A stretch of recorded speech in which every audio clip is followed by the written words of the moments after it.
Bonjour à toutes et à tous, on m'appelle Steven, vous l'aurez compris, vous êtes donc sur votre nouveau décryptage d'ici du jour où on récap un petit peu les plus grosses news d'ici qui sont hypantes, etc. Et il y a pas mal de choses à se mettre sous la dent, avec notamment une rumeur qui parle donc du retour de la Wonder Woman de Gal Gadot directement dans Shazam Fury of the Gods. Jared Leto pourrait-il revenir en Joker? C'est la question qu'on va se poser, l'acteur a lui-même abordé la chose. Le projet The Batman avec Ben Affleck annulé en 2018 nous donne de nouveaux détails sur ce qu'aurait dû être le film. Après avoir révélé ce qu'aurait dû être le costume de Ben Affleck, il est temps pour Deathstroke de se montrer. Et enfin, Nicolas Cage, après avoir joué les fameux Ghost Rider dans les films Marvel précédemment, a dit en interview qu'il avait un intérêt tout particulier pour rentrer dans la franchise The Batman. On va voir un petit peu ce qu'il en est. Bref, installez-vous confortablement mesdames et messieurs les dos, on va tout décrypter, c'est parti.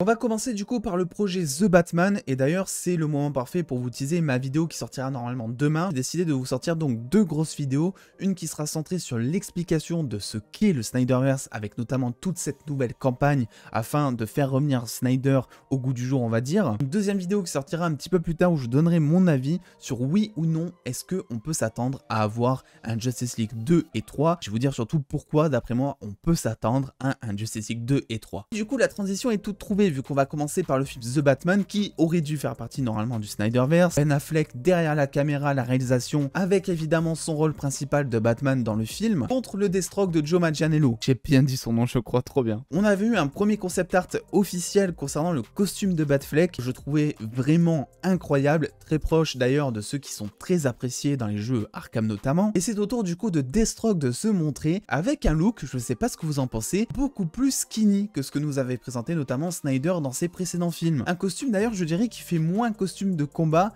mais beaucoup plus quelque chose de tactique, presque d'infiltration. Et pour le coup même si je trouve le costume assez classe en tant que costume, c'est en tant que Deathstroke que j'ai du mal. Si on compare tous les costumes de Deathstroke qu'il y a eu donc en live action, que ce soit chez Arrow, que ce soit dans le Snyderverse, même dans la série Titans, et pourtant je suis vraiment pas fan du costume de Deathstroke dans la série Titans, et ben je trouve que c'est le pire entre guillemets, ou en tout cas le moins bon. Je vais dire ça plutôt comme ça parce qu'il est pas non plus horrible. Je voulais vous partager ça me paraissait important. On check les détails qu'il y a là-dessus et n'hésitez pas à me donner votre avis en commentaire évidemment. Toujours dans cette file chronologique du coup passons à un projet qui lui appartient à l'avenir. C'est tellement dur de dire ça quand on aime Batfleck bordel. Vu que l'acteur Nicolas Cage, que je vais pas vous présenter parce que c'est un énorme acteur, il a joué dans Marvel, il a joué dans plein de films, beaucoup de nanars aussi, il a ses casseroles, bien a déclaré qu'il voulait rentrer dans l'univers de The Batman et invite les fans à militer envers Warner. L'acteur a en effet déclaré pour Variety qu'il serait ultra chanceux de pouvoir jouer le méchant Egghead. Pour ça, je vais le citer, je pense que je peux le rendre absolument terrifiant.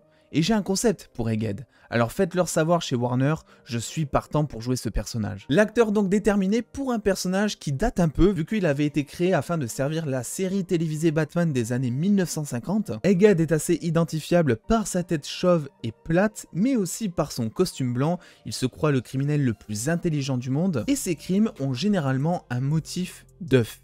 Oui, j'ai bien lu, attends, oui, motif d'œuf, c'est ça. Un petit peu de la même manière donc que le Riddler, il inclut généralement sur ses scènes de crime des jeux de mots avec les œufs. Un personnage du coup assez haut en couleur qui utilise pour tuer ses victimes des espèces d'outils en forme d'œuf là aussi. Bah il a une passion pour ça les gars, qu'est-ce que vous voulez que je vous dise? Et pour le coup, je dis oui, Nicolas Cage sur ce personnage, si ça doit se faire évidemment. Bah en vrai ça serait un peu l'acteur parfait pour ça, il a toujours des jeux qui ont été mi-horrifiques, mi-marrants, hein, c'est quelque chose qu'il sait très bien faire d'ailleurs. Et en plus c'est vrai que Egghead pour le coup collerait peut-être à l'univers que Matt Reeves essaie d'instaurer dans The Batman, c'est-à-dire un univers en fait très réaliste, hein. Le réalisateur tient énormément à cet aspect de la chose. Il a toujours dit que par exemple Superman pour lui c'était impossible pour l'instant de le mettre dans un film The Batman parce que ça parlerait de super pouvoir et que lui c'est pas vraiment ce qu'il veut traiter avec son univers. Alors pour le coup on rebondit juste sur cette news, on n'a pas d'infos juste officielles, on sait pas si ça va se faire, ça va pas se faire. Ce qui est sûr, c'est que si Egghead arrive, ça sera très probablement un personnage secondaire qu'on verrait très peu de temps, peut-être dans une cellule à côté du Riddler ou à côté du Joker, personne ne sait. Et d'ailleurs, même dans les comics, il a été pendant très longtemps un méchant de Second Zone avant d'être officialisé en tant que vrai méchant. Bref, dites-moi ce que vous pensez un petit peu de ce personnage assez loufoque. Moi, ça me ferait bien rire en tout cas, après avoir ce qu'il pourra en faire en live action. Et on passe maintenant à une rumeur que je vous partage car je la pense ultra fondée. Wonder Woman dans Shazam Fury of the Gods. Quelque chose qui s'est donc déclenché ces derniers jours parce que Rachel Zegler, qui joue une des 3 filles d'Atlas en tant que méchante dans Shazam Fury of the Gods, a rapporté que le tournage en live action du film Blanche-Neige, où Gal Gadot tient justement le rôle principal, n'était pas la première fois où les deux actrices se rencontraient. L'actrice en plus a précisé qu'elle ne dirait pas grand chose, comme si elle ne devait pas justement divulguer certains éléments. Quelque chose du coup d'assez logique et qui rentre dans les théories qu'on avait faites, vu qu'il y a de ça maintenant quelques mois. On avait vu Gal Gadot qui se préparait très probablement pour un tournage de reshoot, qui tombait comme par hasard en pleine période de reshoot de Shazam Fury of the Gods. On en était du coup à nos premières théories et on disait que Gal Gadot, Wonder Woman, pouvait apparaître sous forme de caméo dans Shazam Fury of the Gods. Quelque chose qui en soi ne serait pas surprenant à souhait, vu que Shazam est le héros qui va traiter de la mythologie en général avec Black Adam, notamment avec le dieu Atlas qui sera au centre de l'intrigue normalement de Shazam 2, et Wonder Woman est une Amazone. Ça rentre parfaitement dedans. Rappelez-vous, elle avait elle aussi dans le premier film vaincu un dieu, le dieu de la guerre Ares, et ça serait pas étonnant de faire non plus un clin d'œil là-dessus. Il semblerait du coup que la Justice League fasse des petites apparitions par-ci par-là dans le DCEU, vu que le personnage de Wonder Woman était notamment apparu dans le final donc de Peacemaker, sans grand intérêt, mais qui donnait un clin d'œil aux fans en nous disant que la Justice League c'était vraiment pas terminé. À voir après s'il y a peut-être du Snyder qui peut s'y rajouter, et ce sera le sujet d'une autre vidéo. Et enfin, la dernière news de cette vidéo concerne Jared Leto. Vous le savez, l'acteur en ce moment est en pleine promo, en pleine tournée de Morbius, et forcément il a droit à tout plein de questions,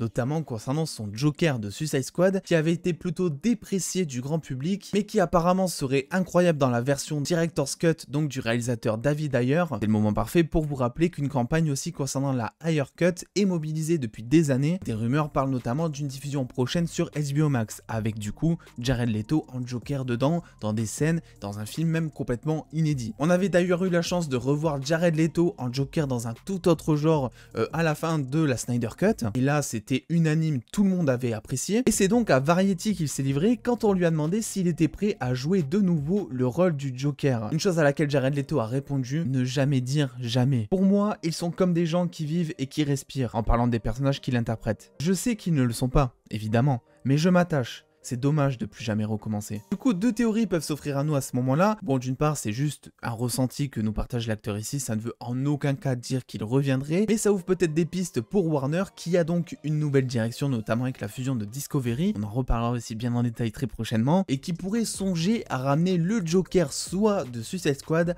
soit de la Snyder Cut justement. Et du coup, je vous pose la question, est-ce que du coup, vous aimeriez un retour de Jared Leto en Joker, et si oui, lequel aimeriez-vous? La version Suicide Squad, peut-être qui sait notamment dans la Ayer Cut, ou justement la version de Snyder qui nous avait présenté du coup dans sa Director's Cut. C'est tout pour aujourd'hui, vous le savez, les news d'ici se font plus rares, donc les vidéos arrivent un peu moins régulièrement, j'aimerais en parler beaucoup plus, mais j'attends d'avoir assez de news pour pouvoir consolider tout ça et vous présenter toute cette hype. On se retrouve du coup très vite pour du DC, mais aussi très certainement pour du Marvel, parce que là il y en a énormément. N'hésitez pas à lâcher le petit pouce bleu si cette vidéo vous a plu, et à venir vous abonner sur Insta, Twitter pour avoir toutes ces news en avance. Et en attendant les dos, prenez soin de vous, faites-vous bien kiffer, des bisous les dos.